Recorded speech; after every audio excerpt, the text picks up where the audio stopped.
En virage cette semaine, on fait l'essai du Mercedes EQB 300. On poursuit nos chroniques de pneus avec des harnais pneus mécaniques. Marc Bouchard s'est présenté au 60e anniversaire de Toyota. On va voir ça un petit peu plus tard à l'émission.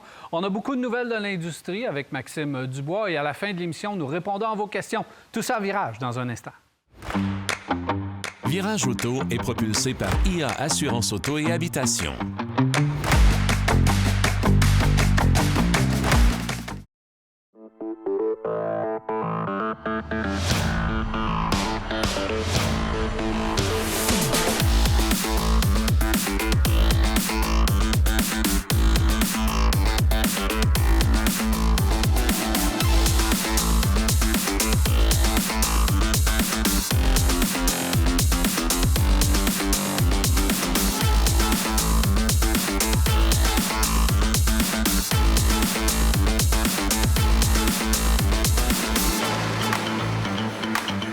Alors, beaucoup de choses à l'émission aujourd'hui pour discuter de tous ces sujets. Jacques, bienvenue. Salut, Jacques. Salut, Daniel. Comment ça va? Oui, bien mieux que la semaine passée. Oui, c'est ça. T'as passé outre la semaine passée. Oui, outre, comme tu dis, oui. Fièvre, etc., mais c'est correct. C'est correct, tout est sous contrôle, là. Parfait. Absolument. Une chance parce qu'on a en studio Mercedes EQB. Mercedes s'est viré de bord très rapidement dans l'électrification. On voulait prendre une tangente peut-être un peu du diesel qu'on a lâché également. Bien évidemment, les Allemands s'en allaient dans cette direction-là. Mais il faut leur donner. Ils ont été les premiers à arriver avec plusieurs véhicules électriques, donc une offre qui était assez complète. Autant dans la berline que dans le véhicule utilitaire sport. Le EQB aussi est arrivé rapidement sur le marché. Puis, évidemment, on n'avait pas eu le temps de faire une nouvelle plateforme. Alors, on a pris le EQB qu'on avait. Oui. On a fait un EQE avec, donc EQE 300 qu'on a ici en studio. Pour donner une allure quand même, on reste tout près du EQB, mais au moins, on a eu de l'électrification. Puis on nous donne un véhicule qui est sérieux sur le marché. Oui, il est agréable, surtout. Ouais. Bien, c'est le EQB de 2024 qu'on a ici, mais 2025, il y a juste des petites choses qui sont rajoutées dessus, là, qu'on ne peut même pas énumérer. C'est souvent caché à certaines places, des choses pour améliorer au niveau autonomie ou des petites choses comme ça. Moi, ce que j'aime du véhicule, quand je le regarde ici, ça me rappelle énormément le GLK. Ouais. Moi j'ai eu un GLK, je l'ai adoré. On en voit encore beaucoup sur la route. Et les gens ont aimé ce véhicule-là par rapport à sa forme. On dit qu'il y avait 35 des gens qui aimaient énormément ce modèle-là. Et on a produit justement, on l'appelle le EQB, mais ça part de la base du GLB. Alors, ça a fait un modèle d'auto drôlement intéressant. On sait que le EQB qu'on a ici, il y a deux modèles. Il y a le modèle 250 plus et le modèle 300 comme on a ici. Le 250, c'est un modèle qui a un moteur, une traction avant, et qui fait quoi? 188 chevaux et qui, au niveau performance, est ordinaire, si on veut, parce qu'il semble manquer un petit peu de batterie. Oui, mais il est alléchant au niveau du prix, par exemple. Bien, il y a ça. Alors, ça se vend. C'est comme n'importe quoi, Daniel. Plus tu as d'équipement, plus ça coûte cher. Mais le modèle qu'on a en stock ici, bien, c'est le 300. Le 300, lui, bien, il fait justement 225 chevaux, une autonomie de 330 km. Ça permet justement de faire du chemin et d'avoir du plaisir. On pense que c'est un véhicule qui était surtout développé pour faire de la ville, mais quand tu parles d'une autonomie autour de 330, tu commences à sortir un peu. Moi, j'avais 370, je pense, en fond de c'est reconnu que les Allemands ont toujours été très conservateurs au niveau d'annoncer de l'autonomie avec leur véhicule, avec leur batterie. Ils ont toujours fait ça. Moi, je me souviens qu'en Porsche, on annonçait un moteur de Porsche, votre reculer en arrière, là, dans les années 77-78, on annonçait un moteur de Porsche à 165 chevaux, puis tout le monde a toujours prétendu que ça développait 225. T'sais. Mais c'est qu'il s'était fait prendre une fois. Quelqu'un aux États-Unis, un Américain, avait décidé de prendre le moteur puis de le mettre sur un dynamomètre, et ça donnait pas tout à fait les chevaux qu'il y avait. Porsche, on ne dit plus jamais on va se faire prendre. On annonce moins, on en a plus, bravo, tout le monde va être fier. Alors, la même chose arrive avec un véhicule semblable. Alors, 330 d'autonomie, véhicule agréable, ça devient avec moteur avant, moteur arrière, tu as une traction intégrale. qui te permet une meilleure stabilité, puis beaucoup plus de plaisir pour nous autres ici, au Québec surtout particulièrement. C'est un véhicule qui a 3 rangées de sièges, c'est-à-dire qu'il est disponible avec 3 rangées de sièges. Et c'est un véhicule spacieux. Quand tu mets la 3e rangée en arrière, là, ça vient de limiter beaucoup. Tu peux pas asseoir des gens de bien plus vieux que 4-5 ans en arrière. Mais en arrière, le siège est optionnel. Il est à 1 200 $. Je suis plus assez souple pour m'en aller jusqu'en arrière. Toi, faut voir que... Faut qu'on travaille fort, te trouver une journée où tu t'es amusé beaucoup. Alors, c'est un véhicule qui est beau, qui est spacieux. Quand tu montes à bord du EQB qu'il y a ici, ce qui nous frappe, là, c'est le tableau de bord. Au niveau du tableau de bord, là, tu regardes les buses de ventilation, la grande écran, etc. Tu prends le volant à la main, un bon volant d'une bonne dimension, des bons sièges. C'est ça qui frappe quand tu embarques à bord d'une Mercedes. J'ouvrais la porte tout à l'heure et je la fermais. Tu as l'impression de fermer une porte de frigidaire. Ça ferme juste, ça ferme solide. Tu as l'impression que l'air est juste là pour juste bien retenir. C'est bien fait, c'est solide, c'est fait pour faire du kilométrage.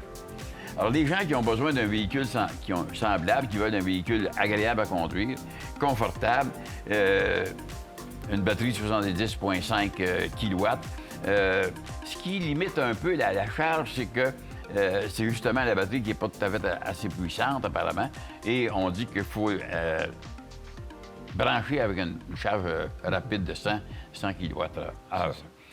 Je m'y connais pas assez là-dedans. Je peux pas te diriger comme il faut, mais je pense que ça doit être drôlement intéressant parce que ça n'a pas été mis sur le marché pour rien. C'est que les gens y ont pensé. Alors, véhicule intéressant, agréable. Ce qui apparemment est le plus vendu, c'est qu'on suggère aux gens qui ont le goût d'acheter un véhicule semblable, parce que les gens se plaignaient que le prix était élevé. Alors, on suggère aux gens un bon programme de location de 4 ans. Puis au bout de 4 ans, tu remets le véhicule et on va arriver de plus en plus avec de la nouvelle batterie, des nouvelles façons de faire dans le véhicule électrique, puis les gens sont pas mal pris de leur véhicule. Mercedes sont proactifs à un niveau assez extraordinaire. Oui. On se vire d'abord rapidement avec les nouvelles technologies, les nouvelles plateformes. Évidemment, une nouvelle génération de véhicules comme ça va arriver. Déjà en Europe, on a un EQA. EQA, oui. Un A. On a un B, puis on a un C. Oui. Potentiellement, le C devrait arriver ici assez rapidement dans d'autres versions. On sait qu'on a le EQA également, mais il y a une nouvelle génération de véhicules qui va arriver assez rapidement du côté de chez Mercedes. On nous promet plus d'autonomie, on nous promet plus de longévité aussi au niveau des batteries, mais ce véhicule-là, actuellement, au prix qu'on le vend, on est très agressif en location parce que si vous faites le comparatif achat-location, ça vaut la peine dans le cas de Mercedes parce qu'on veut écouler des véhicules, on veut mettre des véhicules sur la route, on veut profiter des derniers incitatifs et ça devient vraiment très avantageux, surtout le 250. Je pense que les prix sont vraiment agressifs. Le 300 aussi. Alors, la qualité est là, la longévité. Si vous faites principalement de la ville, on n'a pas besoin de 500 km, 600 km, 700 km. Fait qu'évaluez vos besoins, ce véhicule-là peut y répondre. Et ça va être un véhicule qui va être durable. Absolument. C'est ça qu'il faut retenir dans l'équation. C'est un véhicule qui est durable. Pas parfait, parce que c'est un véhicule à essence qu'on a transformé en véhicule électrique, mais la qualité de conception et de construction est là. Ouais. Et bien fun à conduire, à part de ça. Bonnes accélérations, fun à conduire sur la route, stable. Le 4 roues motrices fonctionne très bien, évidemment, on le sait, on l'a bien balancé chez Mercedes. Alors, tout est en place pour avoir un bon succès. Je pense qu'il va falloir qu'on change un peu la portion avant de nos véhicules. Puis, à un moment donné, tu ne peux pas avoir le logo Mercedes de 4 pieds en avant, là. Il va falloir qu'on s'ajuste un petit peu dans certaines choses. Trouver quelqu'un qui est plus raisonnable au niveau des dimensions. Mais c'est un véhicule qui est... c'est un véhicule qui peut justement avoir les subventions gouvernementales. C'est le temps d'en profiter avant le 1er janvier. Oui, puis je sais qu'on va présenter une nouvelle CLA, je crois, au Mondial de Paris. On va peut-être vous en parler au cours des prochaines semaines. Et là, on va lancer possiblement un nouveau design, un nouveau langage design chez Mercedes. Puis ça devrait toucher l'ensemble de la gamme. Alors, j'ai hâte de voir qu'est-ce que ça va. Moi aussi, j'ai hâte de voir ça. Good. Merci, Jean. Au plaisir. Merci. Alors voilà, on s'arrête à virage et on vous revient rester là. Car Expert, l'expert carrossier, vous a présenté cet essai routier. Car Expert à la fine pointe de la carrosserie.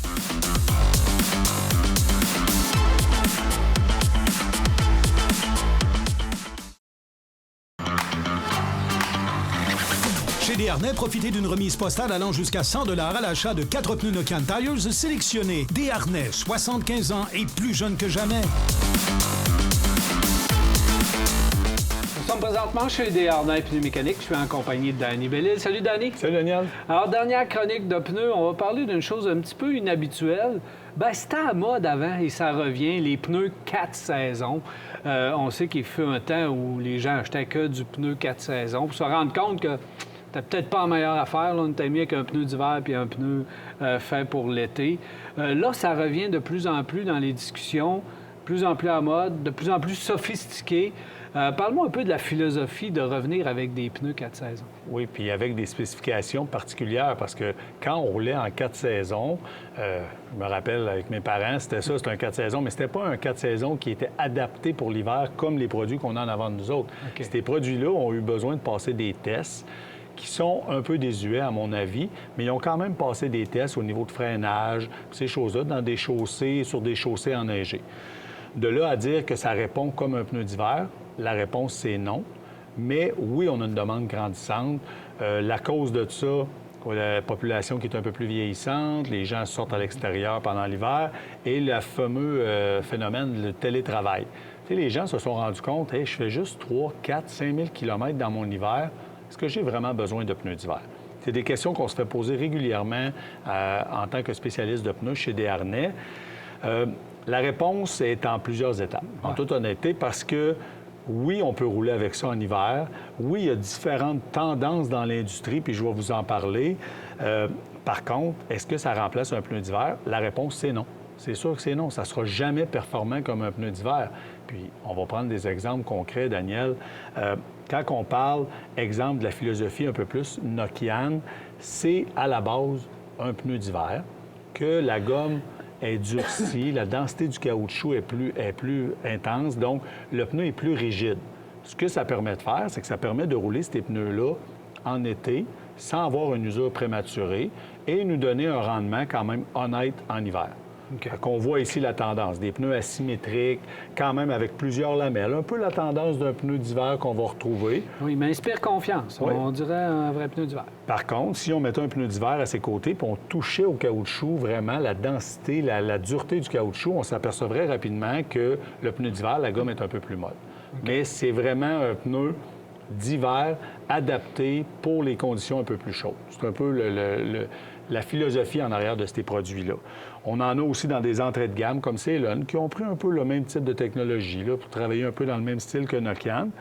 Et depuis quelques années, on a une autre tendance pour les pneus qu'on appelle toutes conditions ou homologués, qu'on peut rouler à l'année, comme le Cross Climate 2 ici de Michelin. Il me surprend, Danny. Il me surprend pas mal. Daniel, je vais être très franc avec toi. La première fois que j'ai vu ce pneu-là, je me suis dit, premièrement, pas de bande de roulement centrale. Oui, ça va user tout croche. Ouais. Puis, étrangement, le pneu répond très bien. Tu vois les lamelles ici. Là, exactement. Mais, en toute honnêteté, le rendement de ce produit-là est vraiment, vraiment impressionnant. Je suis obligé de vous dire, par contre, qu'au niveau de l'hiver, pur et dur, la glace, la neige, bien, quand on arrive avec la philosophie que je vous ai parlé au début, c'est un peu plus performant. Par contre, tout ce qui est évacuation, l'eau, la slush, toutes ces choses-là, ce produit-là se comporte très bien.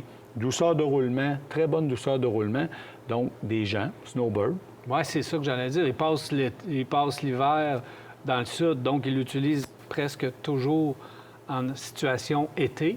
Exactement. Tu prends celui-là. Exactement. Si tu l'utilises toujours en hiver, tu passes l'hiver ici au Québec, tu prends l'autre. Exactement. Mais c'est deux philosophies complètement différentes. Okay. Dans Puis juste pour vous donner un phénomène qui est arrivé, Goodyear en a un produit, un Weather Ready, qui ressemblait étrangement à celui-là, et qu'ils ont sorti le nouveau Weather Ready 2 et sont allés dans l'optique directement de Michelin. Okay.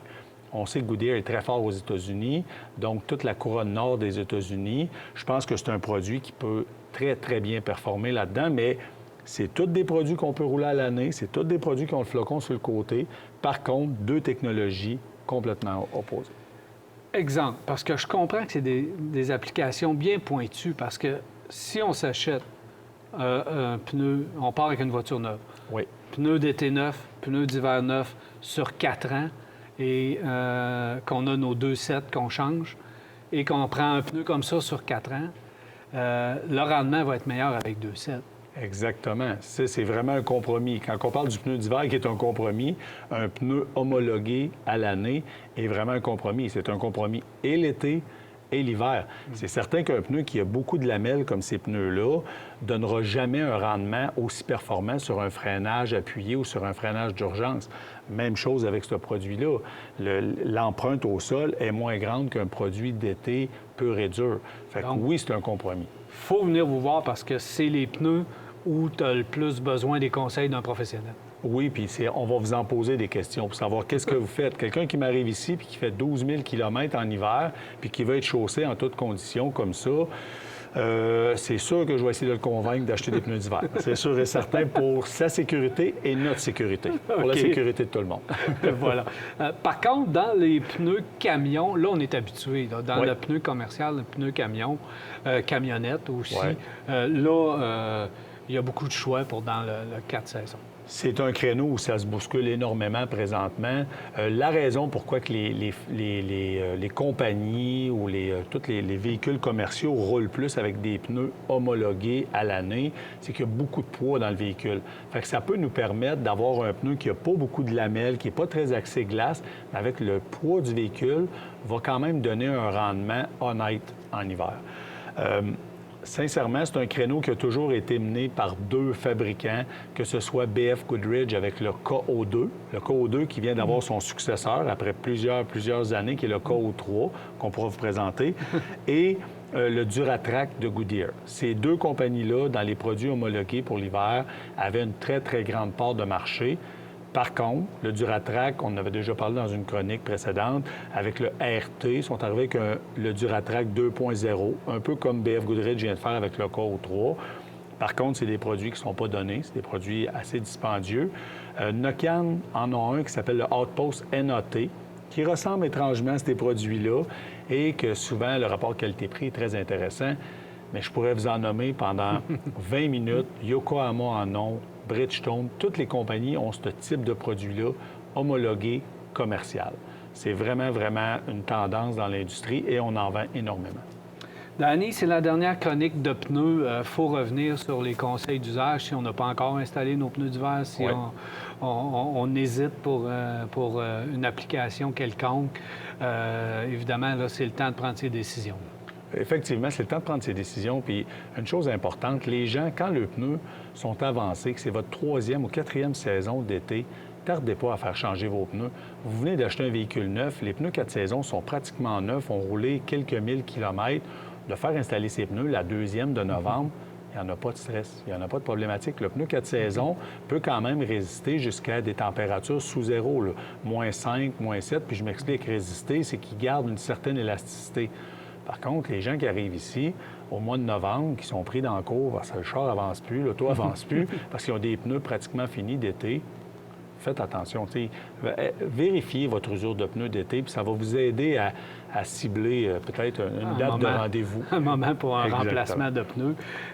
Et puis, Daniel, faire attention, s'il vous plaît. Il y a beaucoup de nouveaux véhicules avec des grandeurs un peu moins standards dans l'industrie. Vous, ces clients-là, prenez le temps de nous appeler parce que c'est des quantités qui sont un peu plus restreintes. Puis on le voit déjà, là, on commence le début du rush. On est au début, puis on commence déjà à avoir des problématiques dans l'approvisionnement. Donc, prenez rendez-vous le plus rapidement possible. C'est le conseil d'usage. Danny Bellil, on se revoit la semaine prochaine, puis on parle de mécanique. Ça fait un plaisir, Daniel. Merci beaucoup.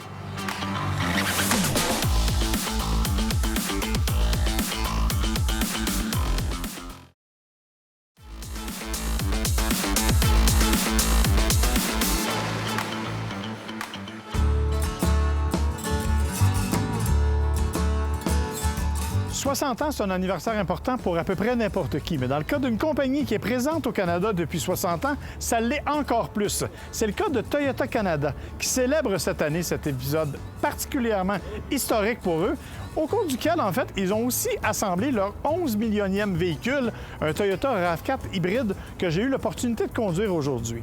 Mais c'est pas pour ça que je me retrouve ici à Calgary, c'est plutôt, en fait, pour prendre part à une espèce de convoi qui a traversé le pays d'un bout à l'autre. En fait, on est parti de Saint-Jean-Terre-Neuve pour se rendre jusqu'à Victoria, donc du 1000 au 1000 tout au long de la transcanadienne. Il y aura 48 journalistes qui vont avoir pris part au convoi.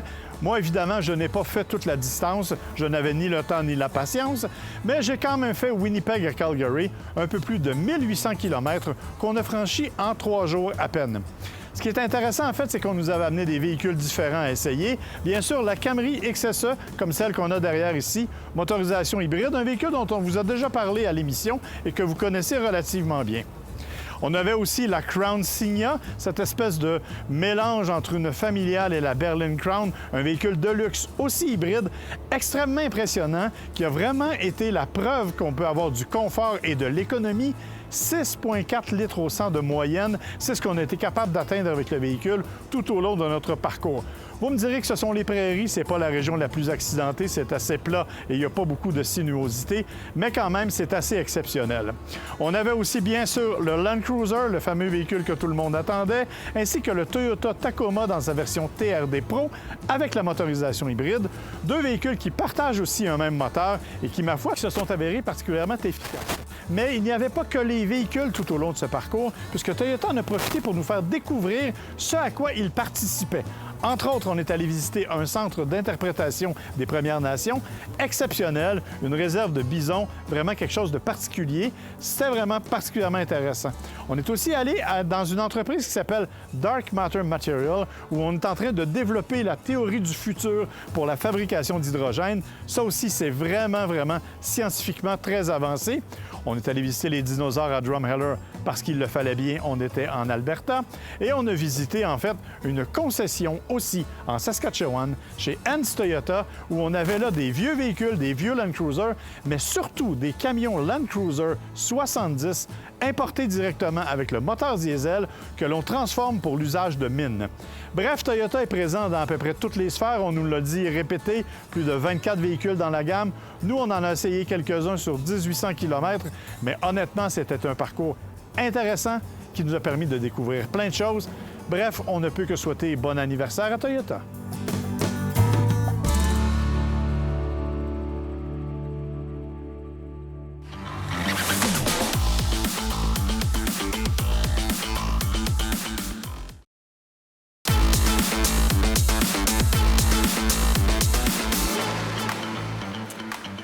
Voilà de retour. Je suis maintenant accompagné de Maxime Dubois pour les nouvelles de l'industrie. Salut Max. Salut bien Daniel. Ça va? Très bien, merci. Alors, plusieurs nouvelles de l'industrie. On va avoir du fun aujourd'hui dans les nouvelles. On commence avec la fameuse Bolt chez GM. Un retour de la Bolt en 2026. Un retour. Bon, on va faire la genèse de ça. C'est un véhicule qui a été extrêmement populaire chez GM.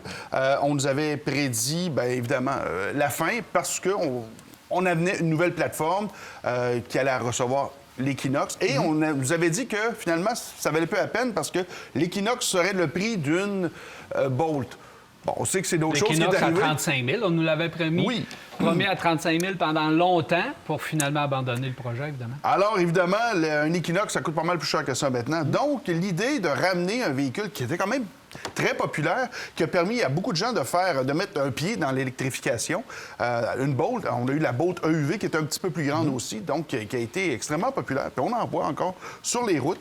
Alors, on nous prévoit donc un retour. Mais là, on est beaucoup dans les nuages. Spéculatif. Écoute, il nous manque bien du stock. On nous dit que le véhicule devrait être légèrement plus cher que ce que c'était.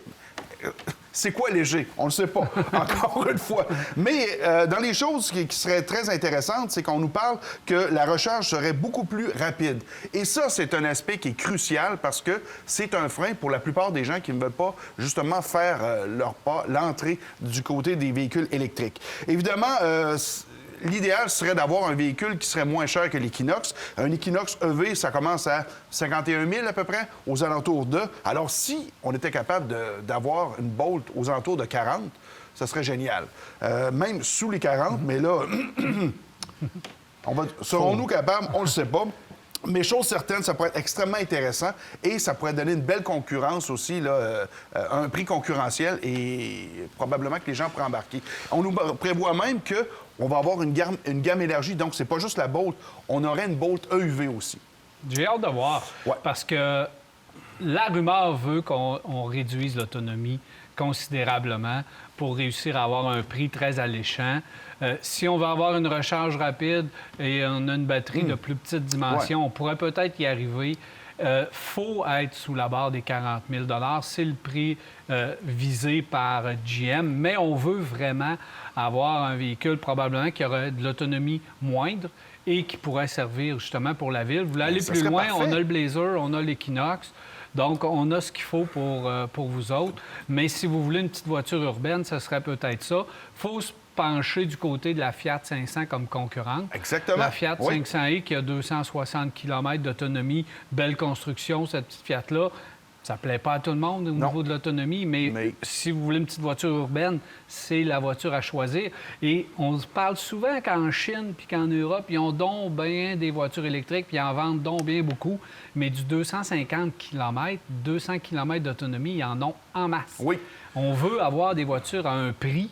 C'est peut-être le sacrifice à faire. Si on est capable d'aller dans le 300, 350 pour que ça soit significatif par rapport à une 300, 350 km sous les 40 000 $.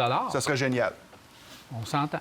Ça serait parfait. Sauf qu'évidemment, comme tu dis, la vocation serait peut-être un peu plus véhicule urbain. Parce qu'une Bolt, c'est bien joli, c'est bien gentil, c'est bien correct. Mais sauf que l'assise, on a à peu près la même grandeur, toi puis moi. L'assise est un petit peu courte pour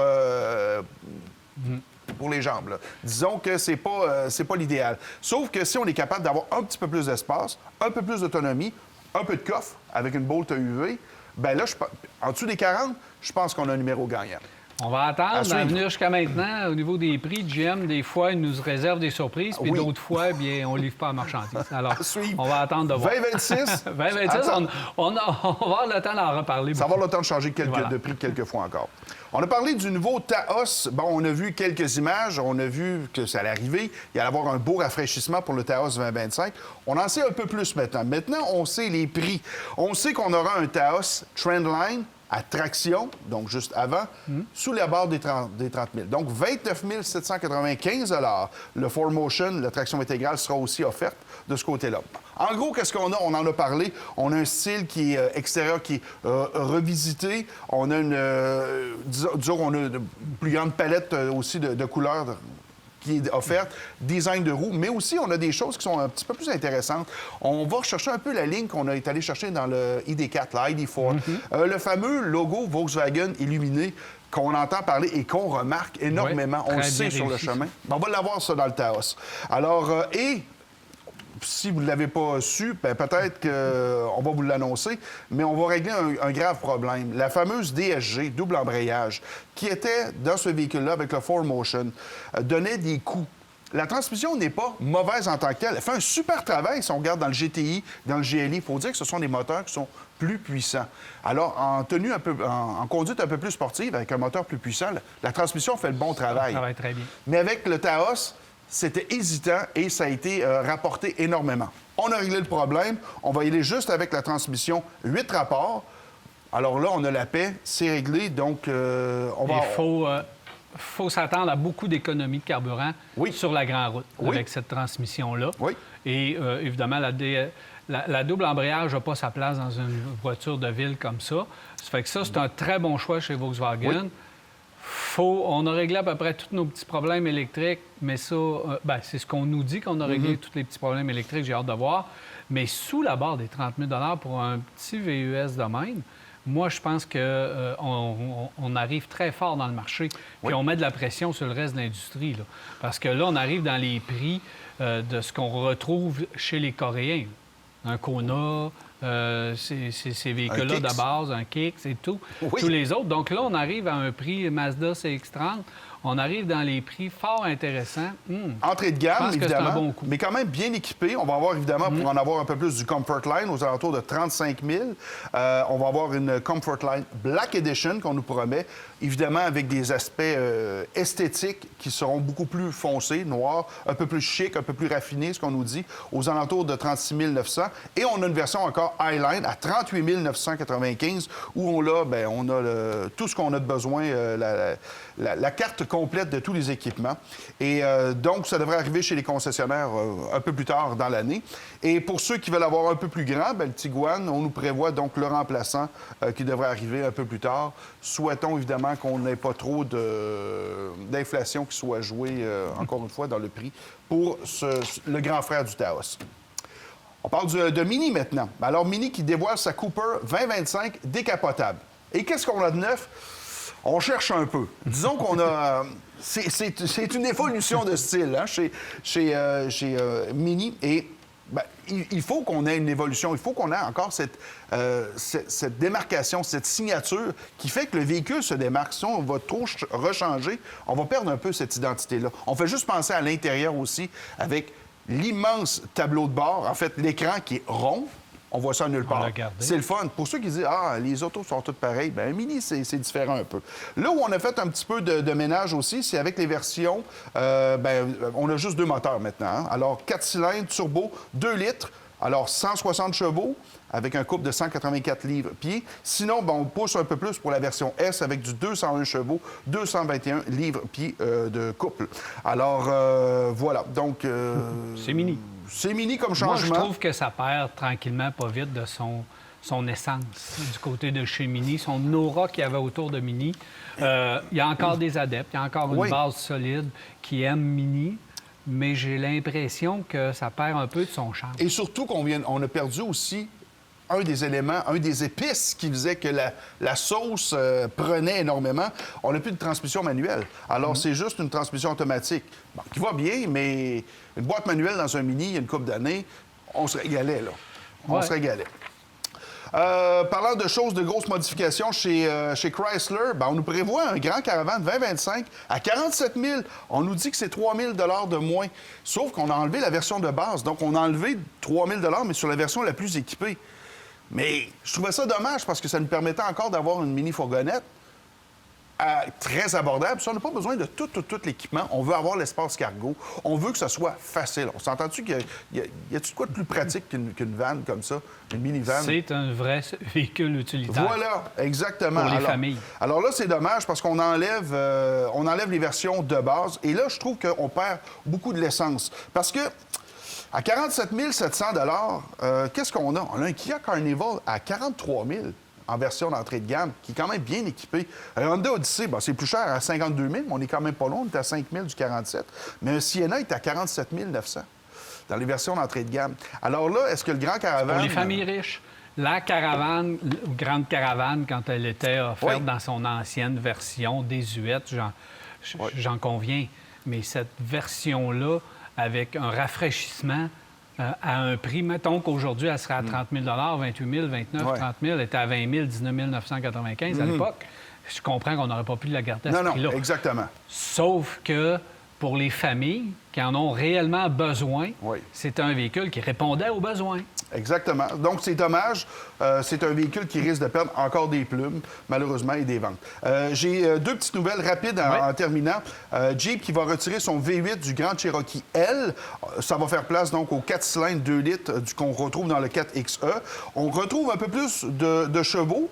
On va avoir une meilleure consommation, mais là où on y perd, c'est du côté de la capacité de remorquage. Avec le V8, on avait 7200 livres, qui était quand même intéressant pour ceux qui avaient des poids un peu plus sérieux à remorquer. Alors là, avec le nouveau moteur, on va être aux alentours de 6000 livres. On va avoir encore droit à du Hurricane aussi qui va arriver. Alors, malheureusement, dépêchez-vous si vous voulez avoir un V8 dans un Grand Cherokee L.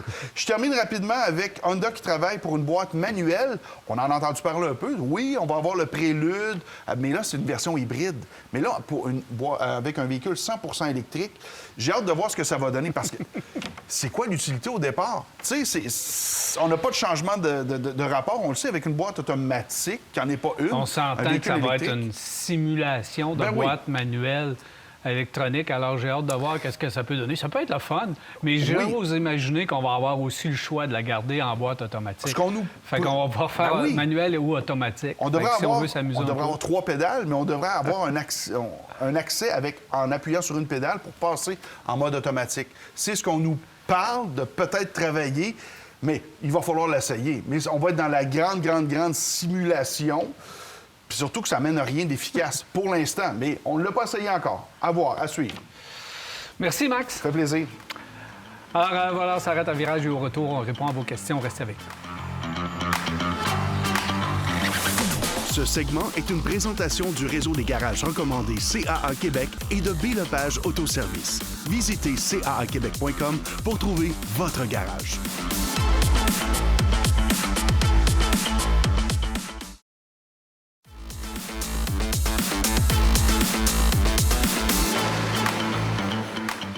Voilà de retour. Si vous nous avez écoutés au cours des dernières semaines, vous savez que vous pouvez venir nous voir au Salon du véhicule électrique vendredi 25 à 16h. Fait que si vous nous écoutez en reprise, samedi ou dimanche, là, c'est pratiquement terminé. Samedi, 11h, le 26. Donc, on va être sur place. Marc Bouchard, Jacques Bienvenu et moi, on va pouvoir répondre à vos questions en direct. Il y a beaucoup de personnes qui ont gagné une paire de billets. Si jamais vous n'êtes pas venu chercher votre paire de billets, je donne encore les noms. Il vous reste peut-être encore un peu de temps si vous nous écoutez à notre première diffusion. Gilles Côté, Denis Couillard, Robert Fortier, Robert Cloutier, Michel Deschaines, Gilles Ferland, Robert Lange, Julien Castonguay, Richard Dugal, Denis Mercier, Ginette Jackson, Denis Tanguay, Jean-Marc Quérillon, ou Kirouac peut-être, Léo Marchand, Monsieur Diane Plamondon, Francine Thibault, Marc Véraud, Denis Dubeau, Alain Arbour. Ça fait du monde. Fait que, vous avez encore un petit peu de temps de chercher vos billets pour le salon véhicule électrique ici même à Télémag. Jacques, Richard veut s'acheter une Civic SI neuve. Oui. Ça fait 2-3 questions que j'ai sur la Civic SI. Je ne sais pas s'il y a un rabais ou quoi. Mais il dit qu'il y en a déjà une dans le passé, que c'était sa voiture préférée. Elle est à 37 000 $. Donc, il trouve ça cher un peu, mais ça vaut le prix. Une Civic SI qui a toujours été la meilleure Civic de tous les temps. Oui. Et c'est ça. C'est encore une très bonne voiture. C'est une voiture... C'est vrai qu'on les trouve dispendieuses, mais quand tu veux une SI, il faut la payer maintenant parce que tu n'auras pas. Alors, moi, je pense que quelqu'un qui achète ce modèle-là, il est beau modèle. Les améliorations qui ont été apportées au niveau du look sont intéressantes. Mécanique, comme de coutume, toujours agréable. C'est un véhicule à la base qui est économique et qui va durer. Alors, et la valeur de rachat. La valeur de rachat. C'est des choses qu'il faut regarder quand on achète un véhicule semblable. Et ça, là, tu ne te trompes pas. C'est un véhicule qui vieillit bien. Toujours adoré, la Civic. Ouais. Toujours la SI, là. Super toujours populaire. adoré la Ben SI. Oui. Parfait. On a toujours chiolé un petit peu, là. On aurait aimé ça 200 chevaux, 220, 230, là. On aurait aimé ça une traction intégrale. Bon, il y a des petites affaires qu'on aurait aimé aller un petit peu plus loin. C'est comme la Golf GTI. Ben, c'est le même chiolage. Hein. Ouais. On fait le même chiolage sur la SI que sur la GTI. Ben oui. On n'a jamais eu notre traction intégrale dans le GTI. On n'a jamais eu plus de chevaux non plus. Puis la Civic, c'est la même affaire. Les deux nous laissent sur notre appétit. Oui. Alors, on a Simon qui veut s'acheter, lui, un Kia Telluride pour 4 ans seulement. Je n'ai pas le kilométrage, mais un Telluride pour 4 ans. Bien, l'avantage d'acheter un Kia Telluride, c'est que c'est une garantie de 5 ans qu'il y a sur le véhicule. Ah ouais. Tu l'achètes pour 4 ans. C'est que le jour où tu le remets en vente ou que tu veux en disposer, il reste encore 1 an de garantie sur le véhicule. Alors, c'est un véhicule qui se revend facilement, qui se revend bien. Et la majorité des gens, j'ai des amis que je connais très bien, qui ont un Telluride dans la main, sont vraiment en amour avec leur véhicule. C'est un véhicule qui n'a pas demandé d'entretien. Qui n'a pas de coût élevé aussi au niveau de l'entretien. Alors ça, c'est important de souligner. Beau véhicule qui devrait changer au niveau esthétique l'an prochain. Légèrement, apparemment. Regardez le Sorento. Ouais. Là. Ça va probablement Ouais. ressembler à ça au niveau des améliorations esthétiques qu'on va faire sur le véhicule. J'ai hâte de voir au niveau motorisation qu'est-ce qu'on va Qu'est-ce faire. qu'ils vont Probablement que monter le dedans. 2.5 turbo va arriver également. Je ne sais pas si on va garder 6 cylindres, mais on a besoin de la Moi, je pense capacité de qu'ils vont remorquage également. Il arrive un temps qu'il va falloir qu'il descende, l'enlève de dedans, le V6, parce que ça paraît mal. Je comprends. Je comprends. Monsieur Gélina, il veut s'acheter un Toyota Venza 9 à long terme, puis il fait 10 000 km par année. Donc, à 10 000 km par année pour 10 ans, ça vous fait 100 000 km. Le Venza va être encore flambant neuf. Mais dépêchez-vous parce que là, on arrête la production. Bien, c'est ça. C'est ça. Il y a du 2024 à vendre actuellement. Je sais qu'il en reste des 2024. 2025, je ne sais pas comment qui rentreront et quelle quantité s'il y en a ou pas. Mais une chose est certaine, c'est qu'au niveau de l'économie, c'est vraiment un véhicule économique. Ben, c'est un RAV4 habillé en dimanche. C'est aussi simple que ça. Alors, c'est une belle construction qui est luxueux. Puis c'est pas un gros véhicule, c'est pas volumineux. C'est un véhicule qui est parfait. Tu vas en ville avec ça, tu fais de la ville, tu veux faire de la route, tu veux faire Québec, Montréal ou ailleurs. Embarque là-dedans, vas-y. Tu as quand même un certain confort là, tu vas l'aimer tout le temps. Ben oui. Puis quand tu vas être tanné, il va y avoir du monde demain pour le racheter. Absolument. Ouais. Absolument. Mais on arrête le Venza dans une formule et un design qui peut plaire à bien des gens. Bien des gens. Puis on le remplace par le Signa, le Crown Signa, qui, lui, est beaucoup plus gros puis qui a un design un peu plus particulier. Fait que la décision, j'ai de la misère à comprendre du côté de chez Toyota. Le Venza avait sa place, mais à chaque fois, chaque génération, l'autre génération de Venza, on a mis le modèle là, puis on a oublié de le modifier en cours de route. Ouais. Là, on arrive avec un Venza, on fait la même affaire. Première génération, on ne l'a pas modifié, hop, on l'abandonne. Là, on y touche pas de mise à jour, rien, pof, on l'abandonne. Absolument. On est avec un nouveau véhicule. J'espère que nous n'arriverons pas avec une troisième fois un nouveau Venza, parce que là, on va leur dire OK, mais occupez-vous-en. Marie, qui, elle, se plaint justement de l'utilisation des clignotants. Elle dit, c'est-tu moi ou on utilise de moins en moins nos clignotants de nos jours?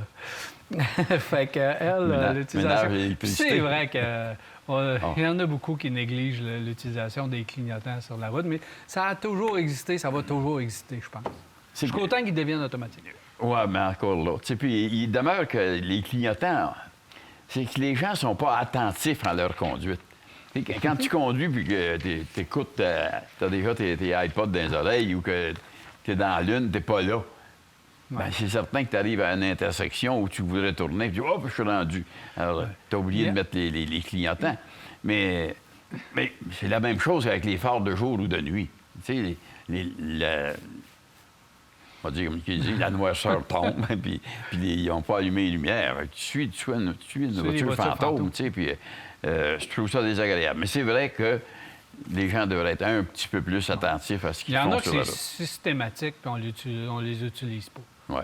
Fait que ça, c'est... D'autres trop. Mais ça a toujours... C'est ça, ça change pas. Puis d'autres trop. D'autres, ils clignotent, puis ils clignotent à gauche, vers à droite, là. Il y a Pierre qui regarde pour une Passat 2017, 136 000 km, la Highline, ça veut dire la plus équipée. 8 pneus comme neuf, sera ma voiture d'hiver pour à peu près 8 000 km à faire dans l'hiver. Vous allez avoir une maudite belle voiture pour l'hiver. Agréable à conduire. Ben oui, l'espace puis tout. Agréable à conduire. Ça, c'est... Inspection mécanique, s'assurer que tout est correct au niveau mécanique, puis pour le reste, j'ai rien à dire. C'était pas un véhicule qui était dérangeant. On le conduisait et on avait du plaisir. Absolument. Ouais. Hélène, Ford EcoSport 2018, traction intégrale, 37 000 km seulement. On demande 18 000 Petit véhicule de ville, pas excitant, pas le fun à conduire. Regardez la porte en arrière, hein? C'est pas un haillon. C'est une porte de côté. Oui. Qui roule sur le trottoir, je pense. Hein? Oui. Ouais. Ou à l'inverse, je ne me souviens pas. Il me semble qu'elle roule sur le trottoir. Fait que tu rouvres la porte de même, tu t'en viens tes sacs. Il faut que tu fasses le tour en arrière pour aller. Puis si tu as quelqu'un stationné au trottoir. C'est un véhicule européen, ça. Oui. C'est un petit véhicule de ville. C'est un petit moteur. Il semble... 1 litre, ça, c'est pas vendu. Non. Ça, c'est pas vendu. C'est pas méchant, mais ça... regardez. Il y a peut-être d'autres choses. Avec Jacques vous suggère d'aller voir ailleurs dans le marché. Moi, au niveau du prix, je pense que c'est correct. Mais effectivement, il faut faire un bon essai routier de ce véhicule-là. Il faut ouvrir les portes là, en arrière, s'assurer que c'est vraiment le format et la puissance de véhicule que vous avez vraiment de besoin. L'économie de carburant va être là, ça, il n'y a aucun doute.